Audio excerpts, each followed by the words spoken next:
हिरण्य संहिता और हठ योग, ये योगासन से संबंधित पुस्तकें हैं। जहाँ तक हठ योग की बात है, ह दो शब्दों से मिलकर बना है। ह और ठ। ह का मतलब होता है सूर्य नाड़ी या पिंगला नाड़ी, इसको कहते हैं पिंगला, और इसको दाहिनी नासिका, राइट नासिका है, और इड़ा है चंद्र नाड़ी या बाई नासिका।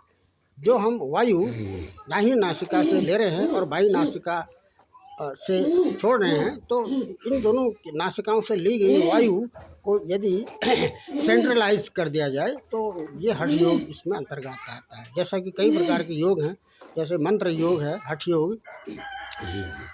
एक शब्द आता है हठ योग में, खेचरी।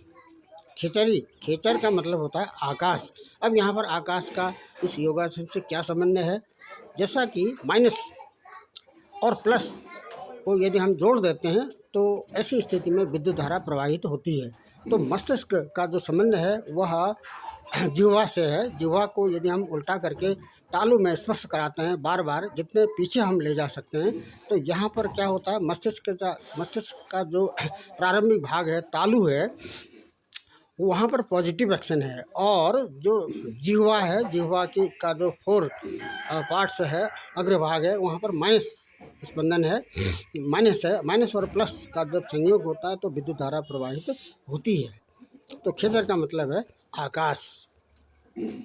अब ये यहाँ पर बातें इसलिए कही जा रही हैं क्योंकि यदि हम योगासन के स्टेप को प्रारंभ कर रहे हैं, ये जो खेचरी को हम अपने शरीर में इसको यदि एक्शन में लाना चाह रहे हैं, तो इसके लिए एक सामान्य अवस्था है, सामान्य स्टेप है, सामान्य चरण है, वो है शीतलासन। शीतलासन कहने का मतलब ये है कि अधिक से अधिक हवा हम कौवे की चोंच के समान हवा को ले अंदर, होंठ को चोंच नुमा बनाते हुए, और उस वायु को हम कंठ में रोक दें और अपनी जीवा को तालु में स्पर्श कराएं, तो ये शीतला आसन की स्थिति बन जाती है।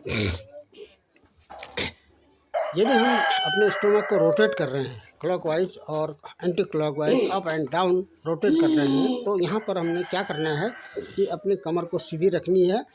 संपूर्ण पूरा शरीर, इसमें कमर से ऊपर वाला हिस्सा पूरा शरीर घुमाना नहीं है, बल्कि केवल हमने स्टोमक को अंदर खींचते हुए जितना हम सामर्थ्य के अनुसार स्टोमक या पेट को, एब्डोमेन को अंदर खींचते हैं, इसमें डायफ्राम तक का एक्शन इसमें लिया जाता है।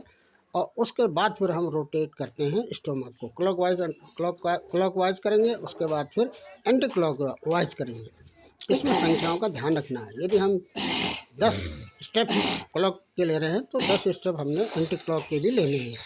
10 अप कर रहे हैं तो 10 डाउन कर रहे हैं। यहाँ पर ये जो नासिका से हम अनुलोम विलोम कर रहे हैं, जैसा कि बार बार इसमें बातें भी हुई हैं, इसमें एक है पूरक, दूसरा रेचक है और तीसरा कुंभक है। 3 स्टेप है। अधिक से अधिक हवा को लेना, इंस्पिरेशन, और अधिक उसके 4 गुना अधिक समय तक उसको रोके रखना लंग्स में, और उसका एक भाग उसका बाहर करना। 1-4-1 का इसमें अनुपात लिया जाता है। तो इसमें इड़ा और पिंगला जो नाड़ी का जो आदान प्रदान है वह नियमित रूप से बना रहता है। यदि हम सिंहासन में जा रहे हैं तो सिंहासन में जाने की पूर्व तैयारी के लिए हमने दोनों घुटनों को अधिक से अधिक फैलाना है और अपने हाथ के पंजों को पंजे कारपेट में स्पर्श हो जाने चाहिए।